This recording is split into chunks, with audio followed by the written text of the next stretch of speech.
It's not in the face! Thank you. Hello and welcome to Hey, Not the Face with your host, John Nash, and your producer, me, Steffi Haynes. And today we have a hodgepodge episode, but we're going to focus a lot of our time on the lawsuit that Nate Diaz brought against the promoter of his fight with Jorge Masvidal, Fanmio. But first, let's check in with John and see how he's been since last week. Holding it together. I think I have hiccups. Oh. So this could be interesting. This show could be very interesting. You know what? I think it's kind of cute. We'll just leave it as is. So if you hiccup, I'm leaving it. Because you've now drawn attention to it. So now I'm going to leave it so that everybody can hear you in your misery. Well, yeah. I just want to make sure people know that so they don't think I'm having a seizure or something. Okay. So let's dive right in here because I saw a tweet from Rick Smith of the Rick Smith Show, of the Rick Smith podcast. And he was saying that he lost sponsors because he asked what Teamster President Sha OBrien was doing with Union Buster Dana White. What do you make of all that? Well, it comes on the heel of Sha OBrien appearing at the Republican National Convention as a speaker. And Rick Smith, who is a Teamster, he has this show, but he's also a member of the Teamsters. He has been a vocal critic of Sha OBrien. In fact, he was very critical of his appearance in there. In fact, a lot of Teamsters are. It's kind of a split in the Teamsters union because I guess people that are more socially conservative and they're the ones that were kind of pushing Sha OBrien to reach out to the Republicans. But the ones that are more concerned about the union itself and union strength and, economic stuff, they were very disappointed because, as much as they they try to make Donald Trump appear as a pro-union person, his presidency was notoriously bad for unions. The NLRB, the person he appointed to it, was anti-union. We can just go. There's just a long list of problems with that. Anyways, so he made a tweet because Dana White famously had problems with the culinary union. And he also, when Leslie Smith was trying to unionize UFC fighters, there's some questions that maybe she was fired for that. That's why she was let go. Fired is the wrong word. But he's also, he has an antitrust lawsuit. And there's an association, the Mixed Martial Arts Fighters Association, that's battling with him. So in many ways, he represents the capital.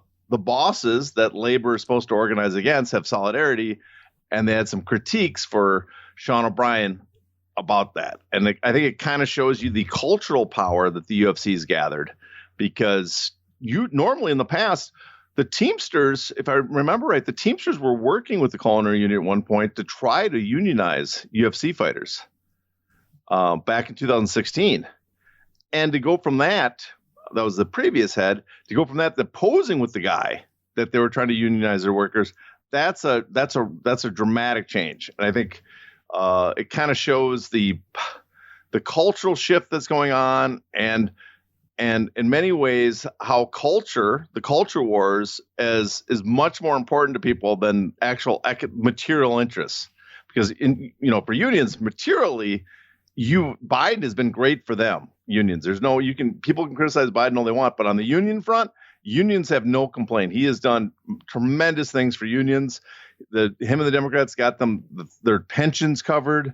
They went out and got the best NLRB they've ever had, just item after item.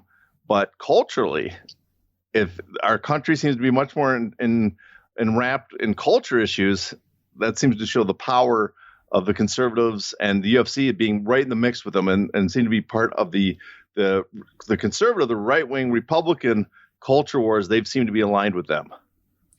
Let's go back for a second here because I'm still stuck on the part that this guy lost sponsors because he was asking questions. Yeah, well, we don't know exactly what happened, but he has been a critic of Sha OBrien. There's several in the Teamsters. Sha OBrien has been upset at him in the past, supposedly, and said, I need you to come and apologize to me. It seems very possible that Sha OBrien called, because this is it's a pro-labor union podcast that he does show, covers union issues, history of unions. And so the people sponsoring it are probably lying heavily with unions. And I'm sure a call from the Teamster head telling, I don't want you guys sponsoring that show anymore, carries a lot of weight. And so I have no evidence of that right now, but it does seem implied in his tweets. And I don't think it's hard to imagine that somehow that his sponsors were afraid of making upset the head of the Teamsters Union. Now, speaking of tweets, let's talk about this tweet that Conor McGregor made that's got nearly 1 million likes and several million interactions. People like stopping, landing on that tweet and staying there for a few seconds. You know how the analytics work. But the point I'm making is that Conor McGregor tweeted about Donald Trump being nearly 80 years old and getting shot and being a boss. And it's the same narrative that Dana White recently gave to Pat McAfee on his show. I mean, it seems like they all have been given the same talking points or something, but Conor McGregor's really stuck. I mean, the last time I looked at it, it was like 678,000 likes on this one tweet. So what do you make of that? Because now we've got an Irishman that's tweeting on behalf of one of our presidential candidates. Well, I mean, we shouldn't care what he thinks, but we shouldn't. He's an incredibly popular athlete, but he's kind of it kind of shows you the UFC culture and UFC fighters, like they're drawn to both Dana White and Donald Trump.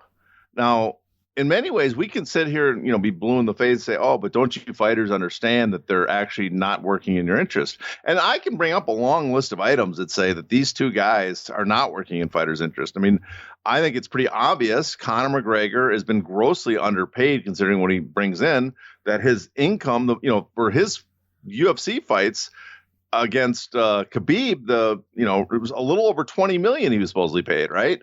Well, for a lot of people, that's a ton of money, but compare that to boxing, and how much that fight drew, he got a fraction of what a Canelo would have got. So he is incredibly underpaid in that front. And you can point out that Dana White has used his power to monopolize the sport. And the current administration, not the current, but the future administration of Trump is probably not going to do anything about that. That's not going to help Conor McGregor. The administration of Donald Trump is not going to enforce, non-competes like the Biden administration, FTC just said they're going to do. All these things that are beneficial to them. But culturally, they're much more on the side of these guys. And I think that's where I got before. I said material interests are being outweighed by cultural interest. And it works both ways. Democrats and liberals find certain things culturally appealing. And even though they're maybe not as obvious as the Republicans, it is clear that they're making cultural decisions over material interest decisions. And I think it works both ways, but especially for the conservatives, it's pretty obvious right now because they're appealing to a working class without offering them a lot of the stuff the working class, you'd assume the working class would want. It is so strange the way so many people just blindly follow Donald Trump and think that he's going to do right by them. I mean, we have 4 years of history where he did not do right by them, especially in labor. So I'm just blown away. The thing is, people will look back at Trump's years and say, I remember the economy up until the problem. The amazing part, though, is that they don't. The COVID years don't get blamed on him. That last year, where we had 13% unemployment, he is whenever they talk about, whenever they say 4 years ago, they meant 5 years ago. And they'll say, I remember unemployment was low and wages were rising and inflation was low, which is true. That was happening. But, I don't know, you could give Trump credit or whatever, but it was a continuous path from, the Obama administration, who deserves some blame for having it take so long to get that good. But it's people.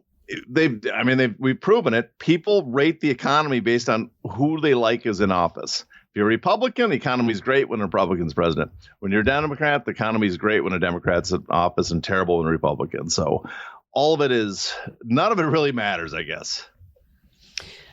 While we're here and we're talking about Conor, I got to get your take on UFC releasing the audio from his fight with Khabib, because when I saw that, the first thing, and it comes from working with you for so long, but the first thing that popped in my head was that the UFC was sort of using this as a bully tactic to make sure that he engages in a fight sometime this year. I don't know why. I just feel like that.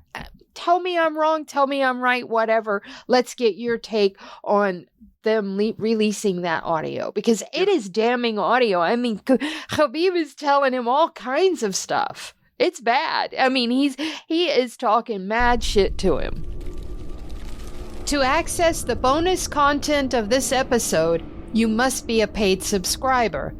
To do that, go to heynottheface.substack.com and subscribe today.